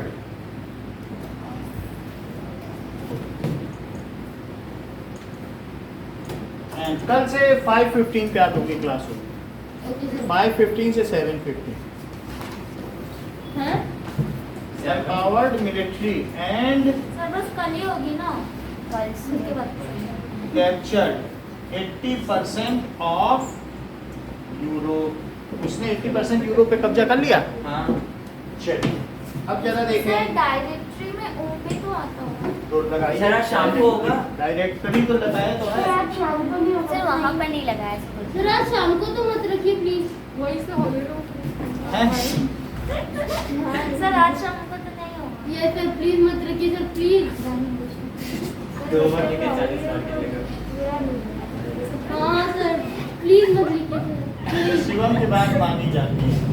हाँ, सर मैंने पैसा दिए सर, मत अच्छा, रखिए। नहीं मानेंगे, 12:30 तक तो पढ़ोगे, नहीं 12:15 तक तो पढ़ोगे, हाँ। 12:15 तक तो पढ़ोगे, ठीक है कि नहीं? सो ये पावर नेपोलियन तक खत्म कर दें कि नहीं? नेपोलियन की बात तो खत्म करने दो। He empowered military and captured 80% of Europe. Europe. अब जरा देखो, फिर वो वाटरलू में गया, फिर उसको घसेड़ के। अच्छा, ही ऐसा किया, ही इंट्रोड्यूस्ड सिविल कोड, बात न करो, he introduced civil code in 1804 which was known as Napoleon code. क्या होता है सिविल कोड? सर उसको मतलब सर उसके कुछ अंदर rules। एक करेंसी की अभी बता दे रहे हैं, he introduced civil code in 1804 which is also known as Napoleon Napoleonic code. अभी दिखा देंगे, इसी के किनारे इसके तीनों बच्चे खड़े हैं। अगला फिगर देखिए, सच में सिर्फ नेपोलियन के थोड़ी होंगे बच्चे, नेपोलियन के तीनों बच्चे। किससे हुए? किससे शादी किया इसने? नेपोलियन को आर्सेनिक दे के मारा गया था, संख्या दे के। क्या That is AS, हाँ, सिर्फ खाने में दे। संख्या। समझ में आ गई बात की नहीं? हाँ, इंडिया के तो साइंटिस्ट को भी मारा था ये। ऐसे ही 15 ग्रुप का थर्ड। हाँ देख लिया सर, महंगा थे क्या? मेटलॉइड। तो हम ला के दे देंगे, अभी पहले पढ़ो। ट्यूशन पे अच्छा से चलेगा। So, which is also known as Napoleon Code. So Napoleon में O आएगा कि A आएगा? Civil code. नेपाल। सर मैं बताऊं सिविल कोड मतलब NAPOLEON। E। हाँ नापोलियन। सर तो इसमें भी ठीक करो। सर ई होगा। हाँ, LEON, sir. Napoleon. So it Napoleon Code. Sir ये So, नेपोलियन की शक्ल NAPO तो बहुत गंदा दिख रहा है। He has organized judiciary. Judiciary को उसने 3 tier में बांटा। वो अलग से क्वेश्चन लिखा देंगे। So he has modernized. Judiciary. और उसने 2 अलग अलग यानी फौजदारी और जमानती मुकदमों के लिए अलग अलग बनाए, क्रिमिनल कोर्ट बनाए सिविल कोड। और जो दूसरे Civil कोर्ट court। होते हैं जो फाइनेंशियल मैटर पर देखते हैं। तो Financial। क्रिमिनल कोर्ट अलग होता है हाँ। और फाइनेंशियल मैटर पर देखने वाले दीवानी और फौजदारी के जो कोर्ट होते हैं, हाँ। अब इनके इंग्लिश मीनिंग देख लेंगे। तो एक क्रिमिनल होते हैं और एक मतलब सिविल कोर्ट है जो फाइनेंशियल मैटर पर देखते हैं। तो उसने उस वैसे भी विभाजित किया और सुप्रीम कोर्ट, हाई कोर्ट और लोकल कोर्ट भी बनाई कि जिससे सबको फ्रांस ही नाम है। डिवीजन में बट लोकल कोर्ट बनाए। So he modernized education system. Education system को किया हाँ मेड रिफॉर्म्ड जुडिशरी। सर जब इसने इतना अच्छा काम किया ठीक है, एंड और क्या किया? मिलिटराइजेशन। साथ मिलिटराइजेशन तो किया और साथ ही साथ यूनिफॉर्म मेजरमेंट्स, हाँ uniform measurement system and made sir uniform laws मेरा ना। एंड सर एलए था ना 55.1 सेंटीमीटर था। मेजरमेंट न्यूरेमबर्ग में सिस्टम भी बना दिया। तो अलग अलग जगह 1 मीटर की माप अलग अलग थी। तो एलए था उस समय कहा जाता, तो कहीं कहीं 58 था, कहीं 56 था, कहीं 57 था। तो व्यापारियों को अपना कपड़ा जगह जगह नपवाना पड़ता था और जहाँ जहाँ जीता ही हैज रिमूव्ड जो अलग अलग जाने पे कस्टम ड्यूटी। भाई हमने जीत लिया, बोलो सब आराम से बेचो। ये नहीं कि अब तुम्हें फ्रांस से स्पेन जाना है तो वहाँ कस्टम ड्यूटी दे रहे हैं, फिर कस्टम ड्यूटी नहीं तो 39 जगह तो कस्टमी ड्यूटी लोग दिया कर रहे हैं। बोलो ये हमारा राज्य है, आराम से जाओ घूमो बेचो। सो ही हैज एबॉलिश। तो कस्टम ड्यूटी बची तो सामान सस्ता नहीं पड़ा सकता। बढ़ गया। सर हमें 2000 की चीज 4000 में पड़ती है, 2000 फ्रांस हमसे कस्टम ड्यूटी ले लेता है इस ब्रेन का। उनको एक sir So he abolished custom duty within the territory he won, हाँ तो सर ना जिसको सीमा शुल्क कहते हैं। हाँ बोलो। तो नेपोलियन ने जो बाकी देशों पे तो कब्जा कर लिया था, तो फिर उनके उनके उसने आके वो सामने बैठे। आपने बताया ना कि सर, ये चार देश फोटो तो रशिया, बहुत गंदा लग ऑस्ट्रिया, रहा है। यूएसए एंड इटली आके सामने बैठे थे ना। Treaty of Vienna. हाँ हाँ तो सर कौन बैठे थे? उन्हें तो कब्जा कर लिया था। कब्जा कर लिया था वाटरलू में। जब इसको हराया गया, इसकी सेना सब हार आए गई। कौन थे? मिनिस्टर्स कौन आए थे? वो वो कूद रहा इसमें था घोड़े पे बैठ के। जो उनके हेड थे, ये सही बता रहे हैं। इन्हें कैसे मालूम कि ड्यूक मैटरनिक ने ये बात बोली कि जब फ्रांस जीतता है तो पूरे यूरोप को सर्दी खांसी हो सकती है। सब पढ़े लिखे लोग हैं, ठीक है। ऐसे मत सोचो कि ये टॉप आ रहे हैं। बहुत बड़ी सर, बात जब है। फ्रांस में जाके ये जीत देखा। हुआ तो आसपास के लोगों की कौन होगा? कैसे ये हर चीज जान रहे हैं। इन्होंने बताया कि जो वहाँ के हेड थे, मतलब सब जीत लिया, लेकिन कोई ना कोई तो हेड है। तुम सबको नहीं पकड़ के बंद कर सकते ना। अभी भी एक को पकड़ोगे तो दूसरा तो कोई हेड है। तो जो वहाँ का रूलर है, जैसे लुई 16 नहीं रहा तो फिर अब नेपोलियन के बनने के बाद पूछा लुई का कौन सा वंशज है? लुई 18 है, पकड़ो इसको, तुम चलो राजा बनो। नहीं समझ आई? लुई 18 को राजा बना दिया गया। लुई 16 तो मर गया, लेकिन उनके परिवार वाले तो गरीबी की जिंदगी जी रहे थे ना। तो उन्होंने क्या कहा, जो 4 देश थे उनके भी है लिखा था, बोले हम भी मोनार्की रखेंगे और फ्रांस में भी मोनार्की रहेगी। अब जो है ये सब नहीं चलेगा, लिबरल का शासन और डिक्टेटरशिप। तो उन्होंने लुइस के परिवार का लुई 18 पकड़ा, अभी हम उसका पिक्चर दिखाएंगे चेहरा, और बोला तुम्हें राजा बनना होगा। सर किसको पकड़ा? हाँ? लुई 18 जो कि आखिरी शासक है। 16 के बाद 17 होगा। 16 के बाद 17, अब समय भी तो बीत गया, मर गए 17 वाला, 18 है, वंशज 2 जनरेशन गैप, समझ आया? सर 17 को नहीं सर बनाया। आपने तो बोला नेपोलियन 10 तक है। हाँ सर आपने तो कहा सर ये अभी ये 18 19 पे पहुंच गई। ये बोला थोड़ा ऊपर से पढ़ाओ सर, थोड़ा नीचे से बीच में।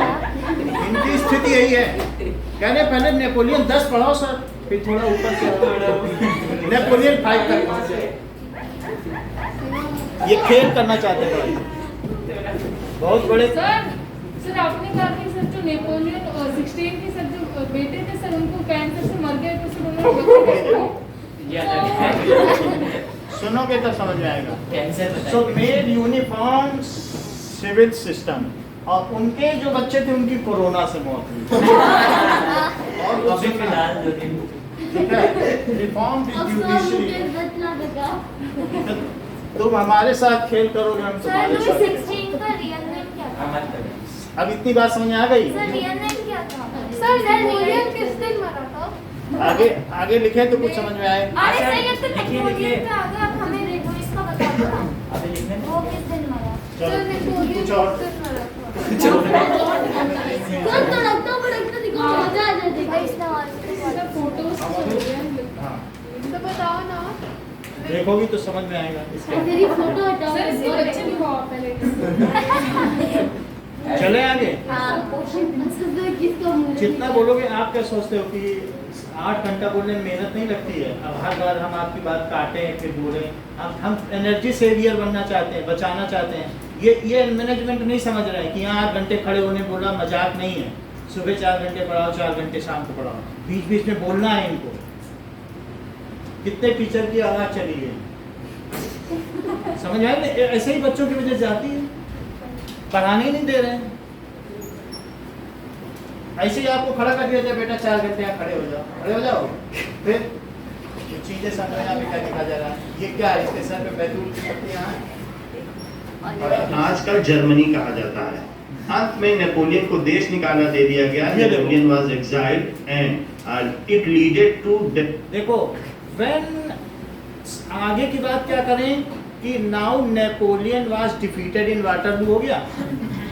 When he clashed with Russian forces, then Russian forces Russian forces पे अटैक किया तो डिफीट हो गया। हाँ। देखो when he attacked on Russian forces, then बोलो क्या हुआ? Defeated in what? He badly defeated in Waterloo। ये सब आपके में दिया हुआ है। वाटरलू में पराजित हुआ एंड रशियन फोर्स उसको pushed back, Napoleon force up to Paris. Sir एक लाइन लिखा, उसका मतलब समझा देंगे वो? हाँ बोलिए। रशियन फोर्स पुश्ड बैक, खदेड़ दिया नेपोलियन फोर्सेस। कहाँ तक खदेड़ दिया? Paris. Paris, back to capital of France. Paris in 1814। वहीं उसके साम्राज्य का अंत हो गया। So there Now- are conservative rhymes set up in 1815 where autocratic अब उसके बाद आने वाला है 1815 में क्या आएगा कि फिर से कंजर्वेटिव डिजाइन आ जाएगा। उसमें लुई कौन बनेगा? 18 बनेगा और बोला जाएगा नेशनल असेंबली रिस्टोर हुई है। जब चलो तुम ही और ये नहीं मॉडल 1814 में था। हाँ, ये सब 1815 में। सर फिर वापस मोनार्की ये आया, कब होगा? सर नेपोलियन मरा कब था? चारों लोग बोल रहे तो समझ में आ जाए। यहाँ तक समझ में आ गया, मॉडल 1814। इतना बात समझ में आ गया कि 1814 में वो हार गया और उसकी सेना खदेड़ दी गई। इतना समझ में आया। हाँ। अब आगे देखो हाँ। कि इसके बाद क्या हुआ कि now different territories were taken back from the Napoleon. जो डिफरेंट टेरिटरीज उसने जीता था, उन राज्यों ने धीरे धीरे अपनी टेरिटरीज वापस ले ली। वो जीत, ठीक है। He lost most of the one territories. उसके बाद अब तुम्हारी सेना हार गई है तो तुमको तो कोई भी हरा देगा, तुम्हारे पास सेना नहीं बची, तुम पूरी सेना लेकर रशिया चले गए, वहाँ हार के आ गए, तो अब तुम्हारे पास कुछ बचा है? तुम्हें तो कोई भी हरा लेगा। सो डिफरेंट स्टेट्स या डिफरेंट कंट्रीज का तो उस समय कोई नहीं था, सब लोग एक दूसरे को जीत रहे, तो जो जीत ले वो उसकी टेरिटरीज मानी जाती थी, है ना। कोई नेशनहुड का सिद्धांत तो था नहीं, जितना तुम जीत लो वो तुम्हारा स्टेट है। So different territories even were taken by, या most of the territories even, देखो मोस्ट ऑफ द, जैसे आपके में पोस्टमैन बना है, सर ये इसकी फैमिली है। there is one was taken back from Napoleon, ठीक है, नेपोलियन को देनी पड़ी कि नहीं? हाँ sir. And at last a treaty of Vienna was, Napoleon was compelled to sign a treaty of Vienna, Vienna की संधि करवा ली गई by 4 nations, और वो कहाँ पे कराई गई? पेरिस। ऑस्ट्रिया में। मतलब नेपोलियन हार गया ना। हाँ नाउ अब क्या सर हुआ कैसी बताओ? ट्रीटी थी? वियना। नाउ 4 राज्यों ने बोला नेपोलियन से कि अब तुम्हें जर्मनी भी, अब तुम्हें फ्रांस भी छोड़ना पड़ जाएगा, नहीं तो इस संधि पे साइन करो। सर संधि ठीक है ये तो। संधि ये थी कि तुमने जितने देशों को जीता है, जितनी टेरिटरीज को, और जितना नुकसान किया है उतना पैसा दो। सर जीतने का भी नहीं। जीतने का मतलब है तुमने नुकसान किया ना, उनकी सेना को मारा, तो सेना का वार, उसको कहते हैं वार कंपेंसेशन या वार रिपेरेशन। तो इसको बहुत ह्यूमिलिएट किया गया, इसकी बेइज्जती की गई, और साथ में इसको देश निकाला दे दिया गया इंग्लैंड में, इंग्लैंड भेज दिया गया, एग्जाइल। देश निकाला का मतलब, हाँ, सर भेजा कैसे? बोला इसको देश से निकालो, इसको भेजो इंग्लैंड की जेल में, ये तो बढ़िया सर। और वहाँ से 100 दिन बाद भाग आया, फिर से शासन करने लगा। अरे बात तो सुनो पढ़ा हुआ सर ये बताओ। भाई, आप सुनोगे तो हम बताएंगे सारी बातें।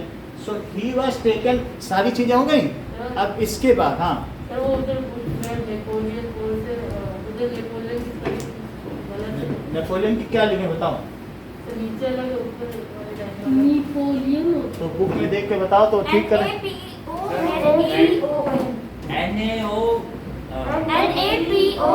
ठीक है, ये सही है ना? नेपोलियन। अरे हम लोग लिखते हैं सर। कहाँ पे बताओ? Which is also सर नीचे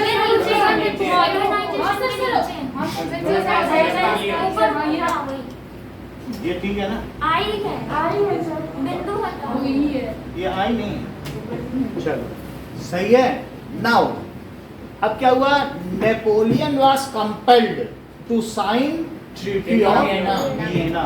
ऐसा आपकी बुक में बना हुआ है कि साइन करता हुआ Napoleon was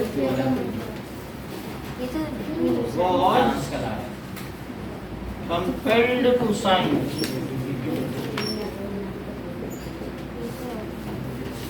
treaty of Vienna। ऐसा नहीं है, तो हम इसमें दिखाएंगे साइन करता हुआ। It was signed by 4 countries। कौन कौन से थे? ऑस्ट्रिया, जर्मनी, इटली, 4 स्टेट लिख दो तो भी चलेगा। USA। नेशन लिख दो। सर कुछ लोग कहते हैं 4 सर नेशन होगा ना सर? मर गया था और सर अभी तक नहीं मरा। ऑस्ट्रेलिया बुक में देखो कौन कौन से नेशन थे। सर ये मरा कहाँ पे था ये तो बताओ। अभी वहां तक पहुंचे ही नहीं है, पहले से पहुंच का तो वो भी पीछे चलते हैं। ब्रिटिश और बोलो। अभी मरे ही नहीं। रूसिया का और यूके हो गया। यूके का क्या लेना देना है यहाँ पे? हो गया सर। ऑस्ट्रिया ब्रिटिश जो जिसको जीता है वही तो करवाएंगे। सर ये होगा ना? ऑस्ट्रिया ब्रिटिश रूसिया ठीक है। और बोलो रशिया ना, हाँ इसमें यही क्योंकि रशिया पे ही उसने अटैक किया था, तो रशिया भी आएगा कि नहीं? European Yes, powers and Russia. तो इन्होंने क्या किया? They had made small countries around France, कि फ्रांस और इसके आगे ना जा सके, बफर जोन बना दिया, यहाँ से तुम आगे नहीं जा सकते। हाँ इसके है ना, छोटे छोटे कंट्री स्टेब्लिश कर दिए, छोटे छोटे country.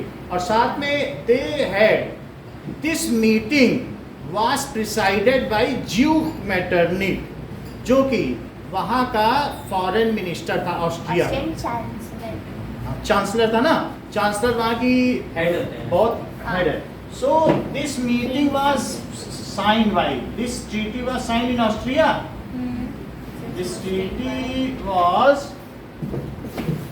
signed in Austria and presided by, किसकी अध्यक्षता में हुई? ऑस्ट्रियन चांसलर ड्यूक मेटरनिच, जिसने कि एक दिन क्या कहा था कि हाँ मेटरनिच। जरा इसकी स्पेलिंग देखो, ड्यूक की स्पेलिंग क्या है? ड्यूक ना, Duke मेटरनिच। He once remarked that when France sneezes, Europe catches cough and cold. ये ऐसा बोला था। हाँ, बोला फ्रांस की इतनी पावर है कि उसी की वजह से पूरी जगह देखो नेशनहुड की प्रेरणा हुई। जो फ्रांस में होता है उसका जरूर न जरूर सब जगह प्रभाव पड़ता है। He once remarked, बहुत पहले किया था। ये MCQ में आता है। When France sneezes, सर वो क्या लिखा है, duke Metternich? Metternich sneezes, sir वो तो Europe catches cough and cold. cough। Sir किसने नेपोलियन ने कहा था ये? पढ़ते तो हो नहीं, नाम लिखो ना। लिखा है ना ड्यूक मेटरनिच के कहा। ये ऑस्ट्रिया के जो चांसलर, यानी वहाँ चांसलरशिप ही चलती है, जैसे जर्मनी में चांसलर है वही हेड है, सलाहकार माना जाता है, ठीक है कि नहीं? तो उस चांसलर की अध्यक्षता में हुई और उसने क्या कहा था एक बार कि जब फ्रांस छींकता है तो पूरी यूरोप को सर्दी जुकाम हो जाता है। Heavy war reparations were imposed on France. बोलो समझ में आई बात? देखो, heavy war reparations were imposed. Sir ये ऑस्ट्रिया के चांसलर ने कहा था। हाँ, सर उसने ऐसा क्यों कहा था, वो ऑस्ट्रिया का था ना? एक बार बोला था, पहले बोला था कि जब नेपोलियन ऐसा कर रहा था। 2-3 पिक्चर और देखो, सो इसी से संबंधित। अब देखो, हाँ, was exiled ये देखो। and it leaded to death. Some are telling that the Napoleon was arsonized, उसको आर्सेनिक दिया गया, जहर दिया गया, जिसकी वजह से उसकी मृत्यु हो गई। ये क्या है? लास्ट में अब फिर से जो शासन था वो कंजर्वेटिव्स रिजाइम के हाथ में आ ये गया और एलाइड फोर्सेस किसके हाथ में आ गया? Conservative। कंजर्वेटिव रिजाइम में किसके हाथ में आया प्रतिज्ञा? लुई 18 और नेशनल असेंबली रिस्टोर कर दी गई। कंजर्वेटिव 1815 में। मतलब कॉन्स्टिट्यूशनल आ गया। कंजर्वेटिव्स थे ना उसमें, सीधा मोनार्की नहीं आई, कंजर्वेटिव का शासन आ गया। ये जो चाहते थे कि वो भी रहे और साथ में मोनार्की भी रहे। लुई 18 को ना क्या बोला, जैसे पहले चलता था वैसे चले। अब देखो, ये 1815 में नेपोलियन से संधि की, that is known as treaty of Vienna. तो ट्रीटी ऑफ वियना की संधि में हाँ। नेपोलियन को हटा दिया गया ये और क्या है? लुई 18 को वहां का ट्यूलरीज में किसने आक्रमण किया था? जैकोबिन्स ने इस ट्यूलरी महल पे आक्रमण किया। सर ये भी बहुत बड़ा है। बहुत बड़ा। हाँ। तो पैलेस ऑफ ट्यूलरीज है यहाँ पर। पहले 14 तक रहते थे लोग। राजा बना दिया गया। लुई 16 के बाद लुई 18, तो ट्रीटी ऑफ उन्होंने वियना लुई 18 को राजा बनाया। ऑस्ट्रिया में ये क्या है? साइन की गई, नेपोलियन को देश से निकाल दिया गया। And this is other palace of Tuileries जो वहाँ के राजाओं का महल था। पैलेस ऑफ वर्सलीज लेकिन एंड ये कौन सा है? सोने का बना हुआ है। अरे सर तो इनकी भव्यता को आप देख सकते हैं। Sheesh Mahal, hall of mirror, अभी नाम आएगा। This is palace of Tuileries Tuileries. देखो फैक्ट्री टाइप लगता It है। was also attacked by French people in Second Revolution. Sir एक बार सर वर्षा, ये वर्सलीज है। सर ये पूरा सोने का था, पूरा सोना ही Such सोना। was the magnanimity of palace of Versailles. वर्सलीज के मैग्नानिमिटी देखो, शान और Shaukat. Still, it is a bird-seeing place. कितना बड़ा है यार। कोई बाउंड्री नहीं सोने है। का ही नहीं है। ये देखो, पहला इसमें लुई, ये अब आप सोना तो Now देखो you जब can see the interior of palace of Versailles, how magnificent it is. Floor है वो। समझ रहे हो कितना अच्छा महल दो है। तीन मॉडल लगा दीजिए। ये देखिए, सर, अभी भी है। अरे भाई, अभी भी लोग देखने जाते हैं। अभी This is थोड़े दिन पहले interior of कोरोना में palace of $2000 Versailles. था पर डे का किराया। $2000। हाँ। समझ This में is the आ रही scene बात in मेरी? which Louis XVI was tried and ultimately executed. क्योंकि इतनी बात समझ में आ गई आपको कि ट्रीटी ऑफ वियना साइन हो गई। इतना ही रखो आज के लिए। Thank you sir. Welcome. Thank you, sir. Welcome.